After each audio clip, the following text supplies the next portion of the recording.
Bonsoir. Cette session est la 89e d'un webinaire qui va maintenant, à partir de cette session et pour les prochaines, va se consacrer à décrire les services qu'offre le site ADN et moi et la compagnie qui s'appelle DNA Leg, qui est une compagnie de conservation, enfin qui propose et qui fait la promotion de la conservation de l'ADN individuel et nominal. Euh, donc on les trouve sur le web à dnaleg.com et adnemoi.com. Et euh, ce soir, je vais décrire et nous allons réfléchir sur la fonction groupe ADN. Donc, je vais me servir d'une, d'un diaporama avec des slides pour exposer un petit peu donc, quels sont ces services offerts par ADN et moi. Donc Sylvie, qui est connaisseuse et habituée du webinaire, voyez-vous quelque chose à ajouter à cette présentation qu'on commence? Non, je pense que les questions vont venir au fur et à mesure en fonction de la D'accord, présentation. Hein. d'accord. Donc on va faire un partage d'écran et je vais vous afficher le...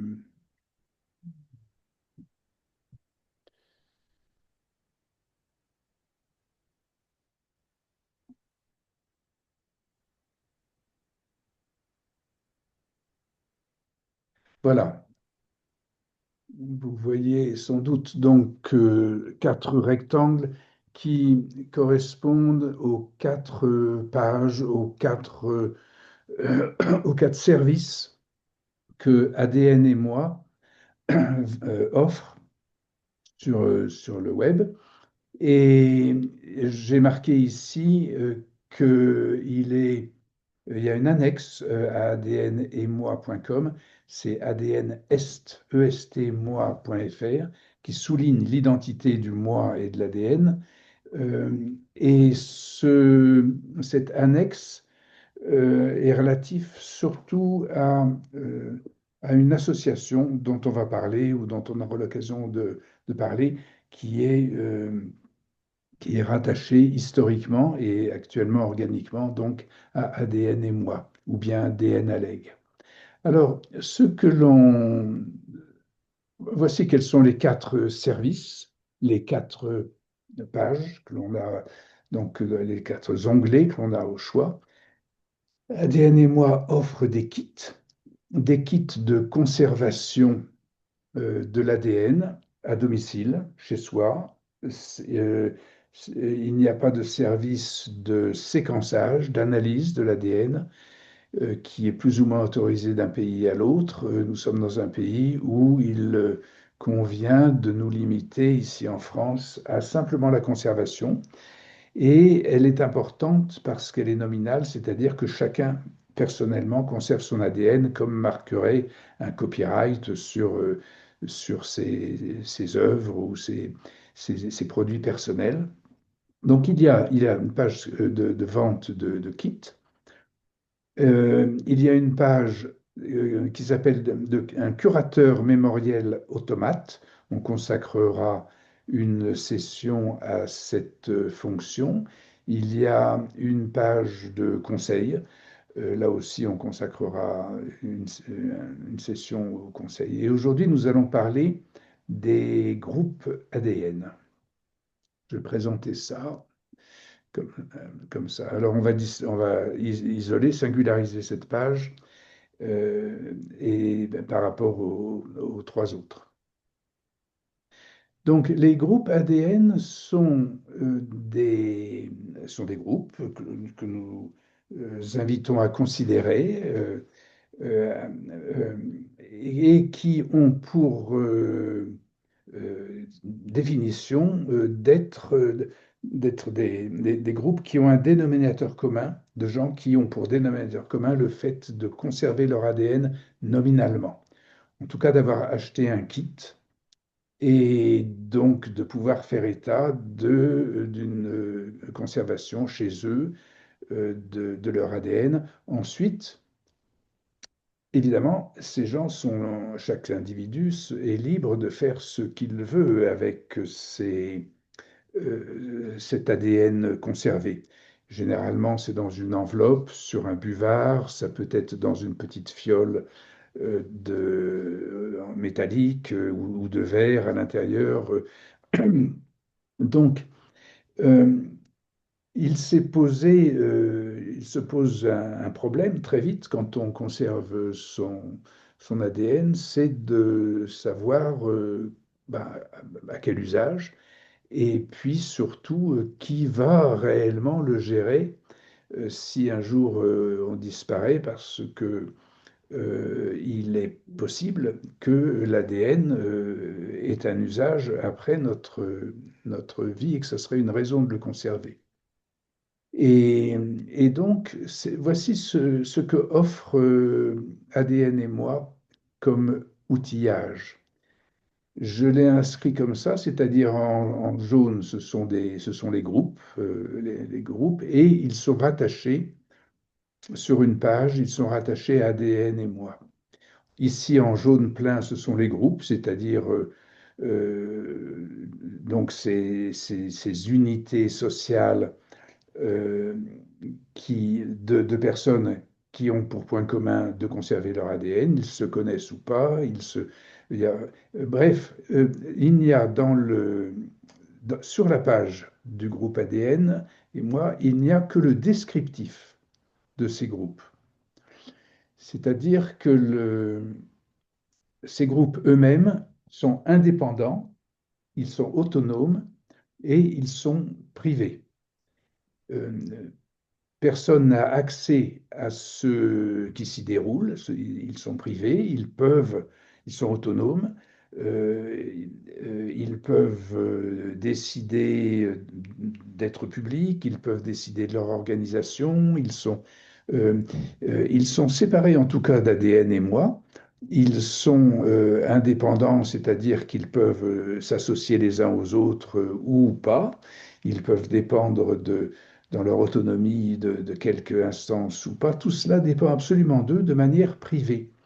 Et ADN et moi n'a pour fonction, ne rend comme service que le fait d'afficher leur descriptif.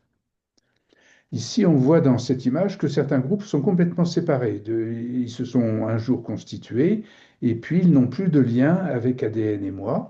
Et on voit un certain nombre ici de groupes qui ont leur descriptif, à savoir par exemple, ça peut être le nombre, il se limite à 10 personnes, d'autres vont se limiter à 50 personnes, certains vont avoir un régime démocratique, certains vont qualifier dans leur descriptif qu'ils ont pour but de la recherche scientifique, ou de la généalogie, ou toutes sortes enfin, de la généalogie, il faudrait du séquençage, ça ne regarderait pas ADN et moi, mais dans les groupes, après, les gens font absolument ce qu'ils veulent, ce sont des choses privées. Mais ces petits descriptifs qui sont, que ADN et moi permet d'exposer ou d'afficher à la demande ou selon la volonté des groupes, descriptif permet d'abord de dire, par exemple, j'ai créé un groupe, je suis un premier utilisateur, je n'ai pas trouvé de descriptif qui me correspond, j'ai une idée de groupe personnellement, je l'ai créé et 5 personnes, on va faire un groupe à 5 personnes ayant pour but la rencontre de nos familles, par exemple. Ça pourrait être un descriptif. La personne crée ce groupe, met son descriptif, et les ADN et moi permet aux visiteurs de contacter ce groupe qui dit par exemple, nous voulons être cinq, nous sommes deux, on peut avoir encore admettre trois personnes. Donc, selon le descriptif, un visiteur peut contacter ce groupe et à partir de là, il est mis en contact avec le représentant du groupe, ou bien le groupe en entier, ou bien tout ça, ADN et moi ne le sait pas, tout ça, ça regarde le groupe en privé. Il y a simplement une fonction qui permet de mettre en contact quelqu'un qui a pris connaissance du descriptif et qui voudrait contacter ce groupe pour une raison ou pour une autre. Cela, à partir du moment où ils sont mis en contact, le ADN et moi n'a pas d'autre connaissance ni d'utilité que simplement mettre donc ces deux personnes en contact qui après utilisent leur mail, leur téléphone, enfin toutes les voies qu'ils veulent. Et un jour peut arriver où le groupe se détache, il n'y a plus de descriptif. Éventuellement, il pourrait revenir et à ce moment-là, négocier avec l'administration d'ADN et moi s'il peut de nouveau afficher ces caractéristiques. Pour l'instant, avant d'avoir des groupes qui reviennent et qu'ADN et moi ne connaîtraient pas, pour l'instant, ADN et moi sait que chaque groupe est en effet a été créé et a été alimenté par des personnes qui effectivement ont acheté un kit, donc sont potentiellement très susceptibles et d'être conservateur nominal de son ADN. Donc les gens dans les groupes qui recevront un contact ou qui reçoivent un contact de la part euh, par cette porte-là savent que ce sont des gens identifiés par ADN et moi comme ayant conservé leur ADN, ou en tout cas disant l'avoir fait, ayant acheté un kit. Donc voilà l'organisation de cette fonction que j'ai appelée groupe ADN.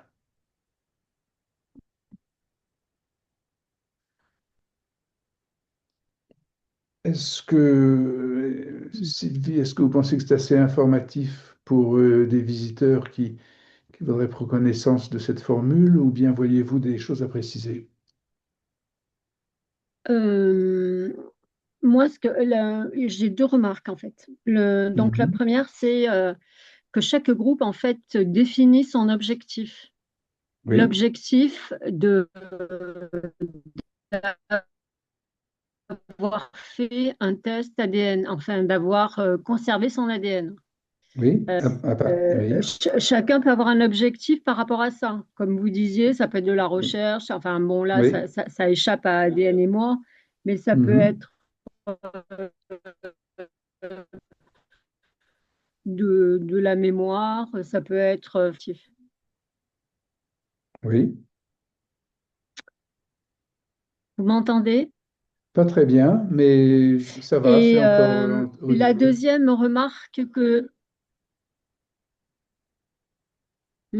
remarque que j'ai, c'est en fait, on n'a jamais la certitude que l'ADN qui est conservé, ce soit celle de la personne. En effet, en effet, ça c'est une chose que l'on ne Par peut exemple, pas. Oui, oui, je pourrais c'est une idée comme ça, enfin, ça m'est venu comme ça quand je vous écoutais parler. Je me disais, tiens, moi, peut-être mon ADN ne m'intéresse pas, mais je pourrais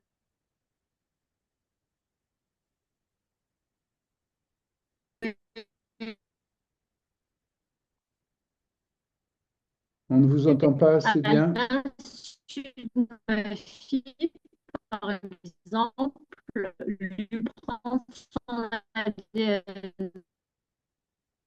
Non, Sylvie, on ne vous entend pas assez bien pour que ce soit compréhensible, mais on peut se faire une idée de Je votre disais, idée. par exemple, dire que mon ADN m'intéresse Allez-y. de conserver mon ADN à Oui, moi, c'est oui, conserver, par exemple, l'ADN de mon enfant. oui, oui, absolument. Vous voyez ce Ça, que on je n'a veux pas. dire? On Oui, n'a jamais la absolument, certitude. absolument. Cette, cette éventualité, enfin, ou cette incertitude n'est pas résolvable dans l'état de la Mm. législation actuelle de notre pays. Euh, il y a une technique parce que on a eu l'occasion d'étudier l'association d'abord de l'ADN, pas seulement nominal, mais séquencé, avec ce qu'on pourrait appeler l'épigénèse ou avec la biographie de la personne ou la biologie de la personne qui a passé, qui a vécu 50 ans, par exemple, avec cet ADN, enfin cette personne-là. Donc, lorsque l'on fait la combinaison, et ça s'appelle une unité cybernétique de mémoire de personnes physiques, lorsque l'on fait la combinaison de ces deux matériaux, le matériau complètement biologique qui est l'ADN et celui qui est épistémologique ou qui est épigénétique, si on peut dire. Lorsqu'on fait la combinaison, à ce moment-là, il y a un moyen, quand il y a eu un séquençage de faits, il y a un moyen de prendre ce séquençage, de le chiffrer par des méthodes type blockchain, de le réinsérer dans la biographie de sorte qu'à ce moment-là, on soit absolument certain que la biographie et l'ADN coïncident. Donc il y a des techniques pour garantir une bien meilleure validation de l'objectivité des choses, hein. Mais dans l'état actuel auquel nous devons répondre, c'est-à-dire une législation où on ne peut que conserver, effectivement, il y a tout à fait cette incertitude. C'est sur la bonne foi des gens. Ils ont acheté un kit, ils entrent dans un groupe. Est-ce qu'ils ont gardé leur ADN ou pas? Ça, personne ne peut le savoir. Ils ont peut-être pu utiliser l'ADN de Mm. quelqu'un d'autre, etc., hein, c'est certain, hein. Donc, mais ça, c'est le défaut Mais de la société en ce moment, oui. Mm. Oui. est-ce qu'éventuellement, dans l'association ADN et moi, il y a une charte de déontologie qui est Non. prévue? Non, pas plus, pour l'ADN et moi elle-même, oui, il y a une déontologie, mais pour ses usagers, il n'y en a pas plus que, et ça c'est aussi une deuxième chose, peut-être ça permet de mettre l'accent sur ceci, votre intervention là, permet de mettre l'accent sur le fait, sur un fait qui dérive de l'historique d'ADN et moi qui s'origine dans la psychanalyse, dans une analyse du psychisme, de la mémoire génétique, mais dans son lien à la mémoire psychique. Et en psychanalyse,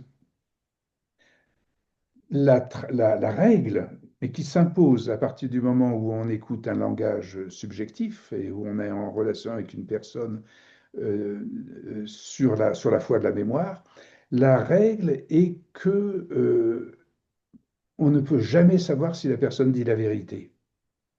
On est forcément dans un milieu, dans une condition d'incertitude.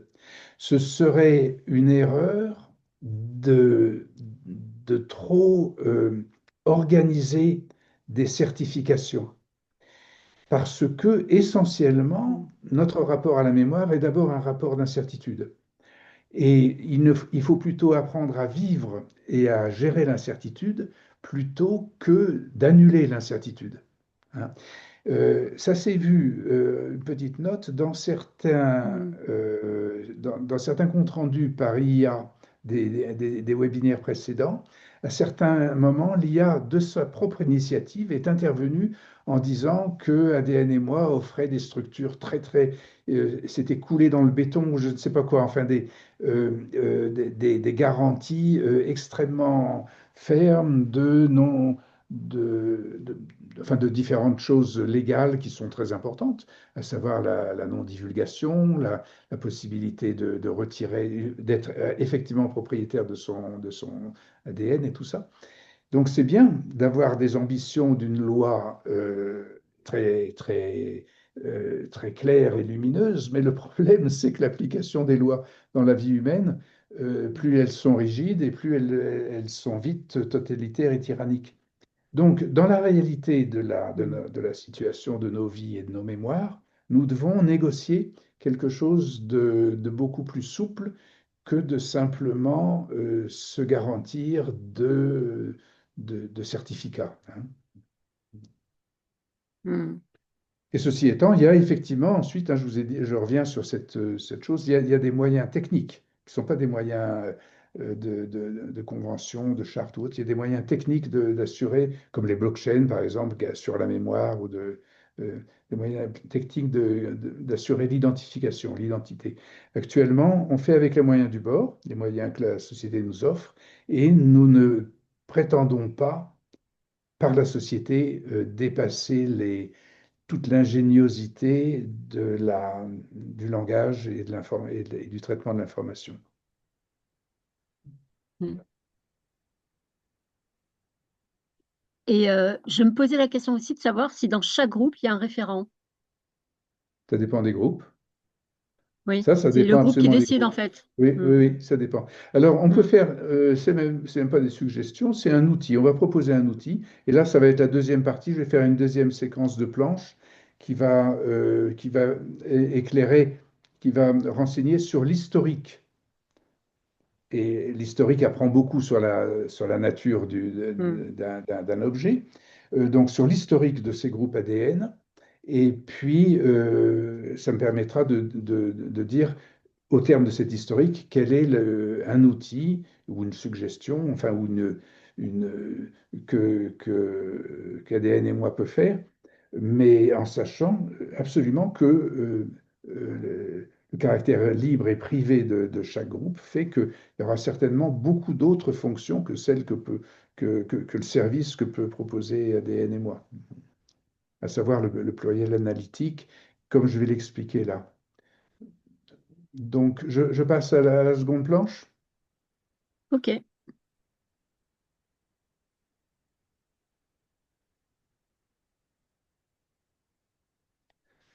Donc, nous y sommes. Voici donc la seconde planche qui va faire l'historique de de ce concept et de la formation de ces groupes.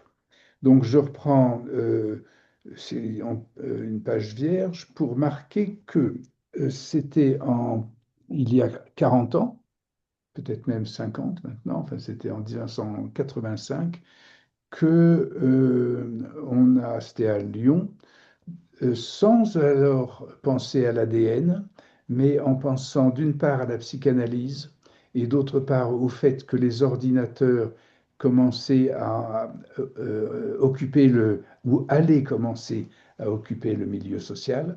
Dans les laboratoires ou certaines entreprises, il y avait déjà des gros ordinateurs, mais le PC, l'ordinateur personnel, arrivait dans les familles et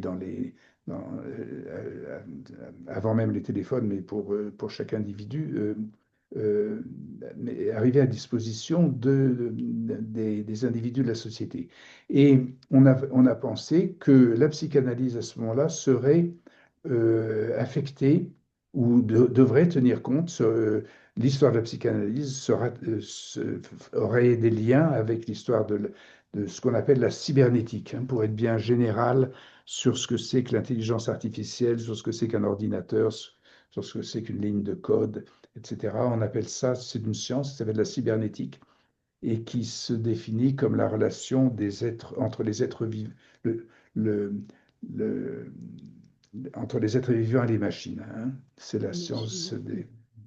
Donc, à cette époque-là, on a créé une modification de la psychanalyse qui était une psychanalyse qui faisait celle de la psychologie collective, et des groupes étaient formés pour ça, qui faisaient une psychanalyse qui s'était appelée à ce moment-là analyse plurielle.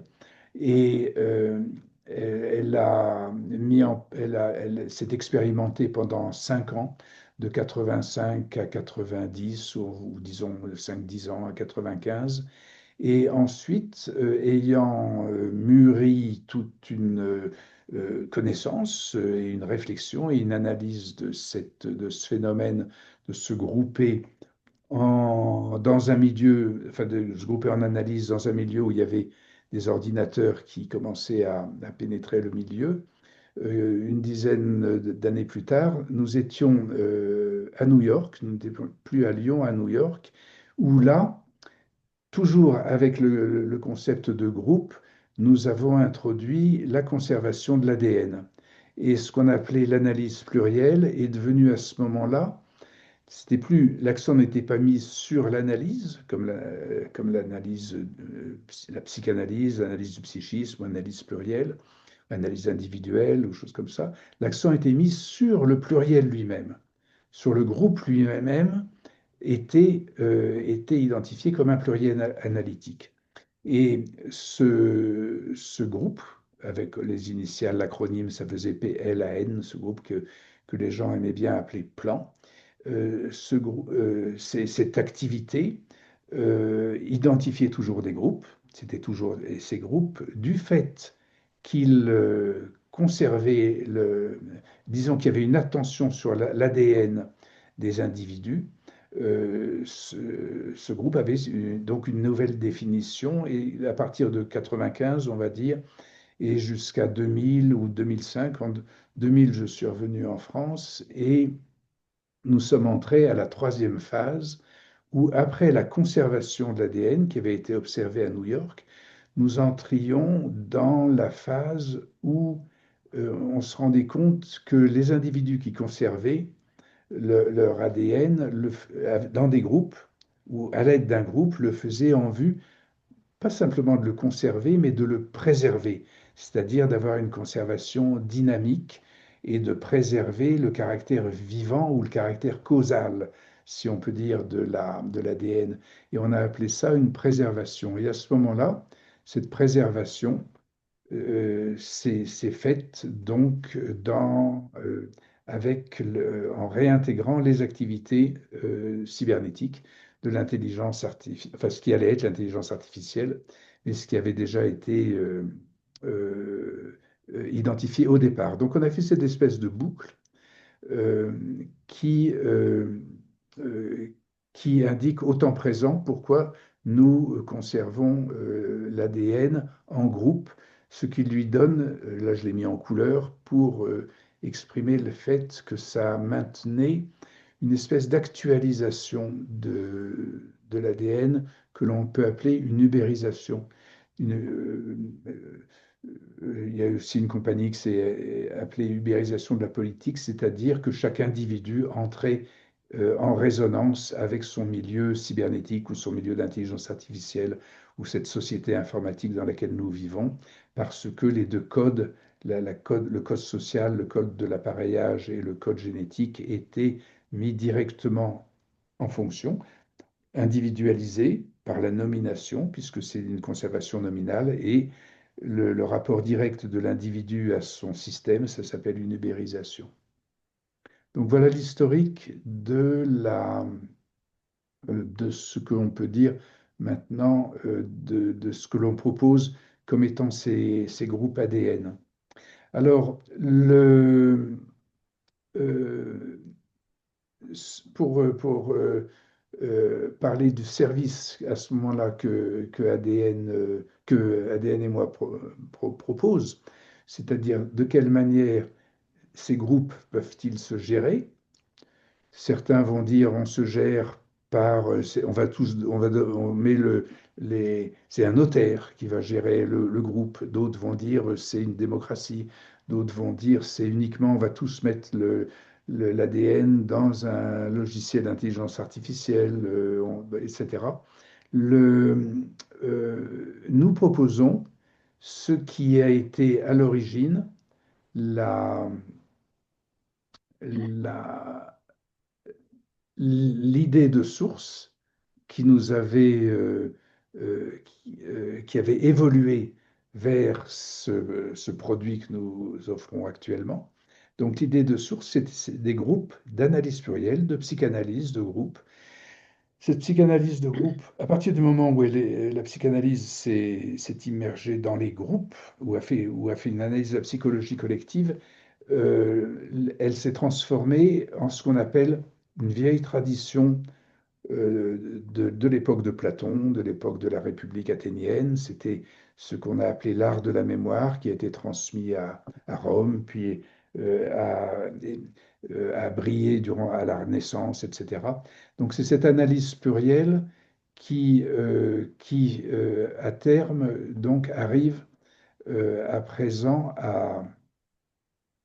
à faire le service, si on peut dire, de cette préservation génétique. Donc aujourd'hui, les groupes ADN auront pour service, s'ils le veulent, ADN et moi, pourra ajouter un service, euh, et c'est ce qu'on appelle le curateur ou bien le conseil. C'est dans ces pages que nous parlerons de ce service particulier qu'ADN et moi pourra offrir, tout en répétant inlassablement que ces groupes auront peut-être un tout autre destin et que c'est simplement une proposition parmi d'autres que ADN et moi est en mesure d'assurer avec des garanties.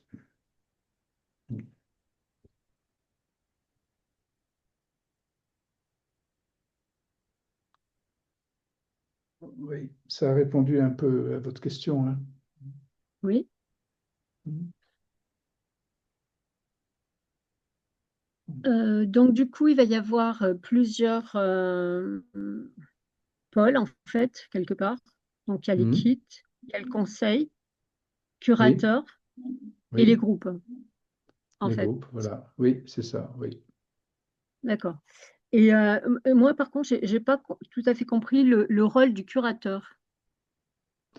Alors, le curateur, ben, on le précisera, hein, D'accord.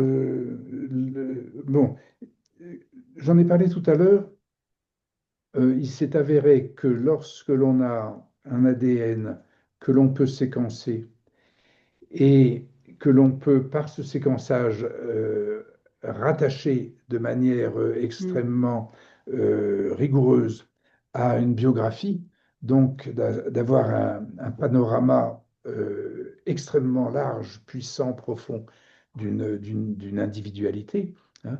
À ce moment-là, cette entité s'appelle donc une unité cybernétique de mémoire, personne physique. Mais actuellement, nous n'avons pas la possibilité de faire ce séquençage et donc de faire cette jonction. Mm. Cependant, il est toujours possible de faire une analyse de la biographie, même si la jonction n'est pas garantie, Mhm. et si on peut faire une biographie qui serait de façon fausse, à tort, avec un ADN d'une autre personne, mais néanmoins, si la chose se fait de façon limpide et simple, où c'est effectivement une personne qui conserve son ADN, il est très utile qu'elle fasse à ce moment-là une analyse de sa biographie, et qu'elle le fasse soit en groupe, soit individuellement. Et c'est ça euh, que et le conseil et le curateur fourniront, hein, comme aide à la personne. Et donc pour améliorer la qualité et le potentiel de cette conservation. D'accord. Mais sans faire comment dire, sans faire de ces séquençages, Mhm. l'objectif du groupe, ça pourrait être simplement d'analyser la biographie de chacun Par ou exemple, trouver, par exemple, une manière peut-être de pouvoir garder des traces de la biographie de chacun, en fait. absolument, absolument. Effectivement, on peut imaginer des gens qui ont comme dénominateur commun de conserver leur ADN et qui s'intéressent aux automobiles et à la réparation des carburateurs ou des klaxons. Et puis voilà leur activité. Ça peut être aussi une activité de psychologie personnelle, de psychologie collective. Euh, et là, encore une fois, chaque groupe aura son indépendance et son génie, qui est absolument imprédictible. Et c'est pour ça encore, et là on retrouve cette tradition ou ce principe, cette position, ce positionnement de base issu de l'analyse du psychisme et de la mémoire, C'est-à-dire que il n'y a aucun moyen de rigoureusement euh, garantir Mm. et définir les processus qui ont lieu dans les collectifs de mémoire ou dans les organismes de mémoire, hein. Mm. Du coup, par rapport à la biographie, c'est vrai que ça a plus de, comment dire, ça étaye mieux le fait de garder son propre ADN, en fait. C'est-à-dire Mhm. que si on conserve son ADN et que ben, on travaille sur sa biographie, effectivement, enfin, je pense qu'il y a moins de, entre guillemets, de risques que ce soit l'ADN de quelqu'un d'autre. Oui. Mhm. Enfin, je sais pas, Mhm. mais on peut le Mhm. supposer. Mhm. Mhm. Oui. Oh, tout peut arriver, hein. Je pense à Romain Gary, Oui, il oui, a bien pu faire sûr, des bien sûr. biographies et faire des substitutions de personnes géniales. Mais euh, euh, il faudra attendre ou se trouver dans un lieu, un pays où le séquençage est autorisé. Là, on aura cette certitude qui est tout. Enfin, oui, c'est pas la certitude. Ça sera après une certitude absolue. Après, c'est pas une garantie absolue d'honnêteté. Il peut toujours Mm. de véracité. Mais mais pour l'instant, ben, profitons de cette rigueur, voire de cette limitation de la loi française. On l'a déjà mentionné, mais c'est peut-être l'occasion de le rappeler. Euh, il semblerait, en premier réflexe, on pense que la loi française est privative, puisqu'elle ne permettrait pas que l'on sache si donc nos relations généalogiques et que procure les séquençages, mais en réalité, on a vu que les séquençages qui se font dans ces cas-là forcément en masse, puisque nous étudions la génétique de l'humanité. Chaque humain est en relation avec son humanité. On a vu que ces entreprises de séquençage se sont corrompues ou ont été attaquées. Bon, ça, c'est la première chose. Donc, en effet, c'est pas très sûr. On peut aussi envoyer faire tester un autre ADN que le sien. Donc, le, après, il faut faire cette analyse cryptographique. Enfin, donc, il y a toute une technologie. Et actuellement, le séquençage, dans la réalité, a montré qu'elle était enfin, l'objet d'attention malveillante, d'intention malveillante. Et deuxièmement, il faut se dire aussi qu'il faut bien voir que ce que l'on a comme renseignement pour, je ne sais pas combien coûte un kit dans un pays de séquençage autorisé, mais on va dire 150 euros peut-être, quelque chose comme ça.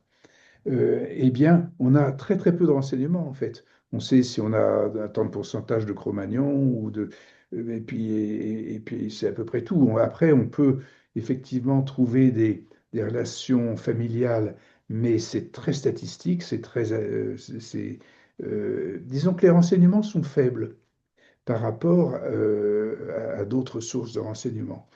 Tandis que si on le conserve et si on demande pour l'histoire de faire dans un siècle ou 50 ans, ne serait-ce que 50 ans, une analyse fine de cet ADN conservé, on va avoir une analyse potentiellement beaucoup plus puissante. Donc, Mm. il vaut mieux se faire analyser dans le futur, enfin, faire un séquençage dans le futur. Actuellement, on peut faire les deux. On peut faire une conservation et séquençage, mais savoir que le séquençage n'est pas très utile, ne sert pas à grand-chose. D'accord. Bien. Eh bien, euh, je propose, quant à moi, de m'en tenir à ça comme information pour ce webinaire 89. Sylvie, avez-vous d'autres choses à ajouter? Non, c'était clair. Non, non. D'accord, ok, j'espère que ce sera donc utile. Notre invité aussi peut intervenir. Il connaît la biologie, la psychiatrie, des choses comme ça, mais donc il n'intervient pas et ça veut sans doute dire qu'il est bien d'accord avec nous. Et donc, je termine cet enregistrement. Et donc, le prochain, ce sera sur les kits conseils ou curateurs. On verra.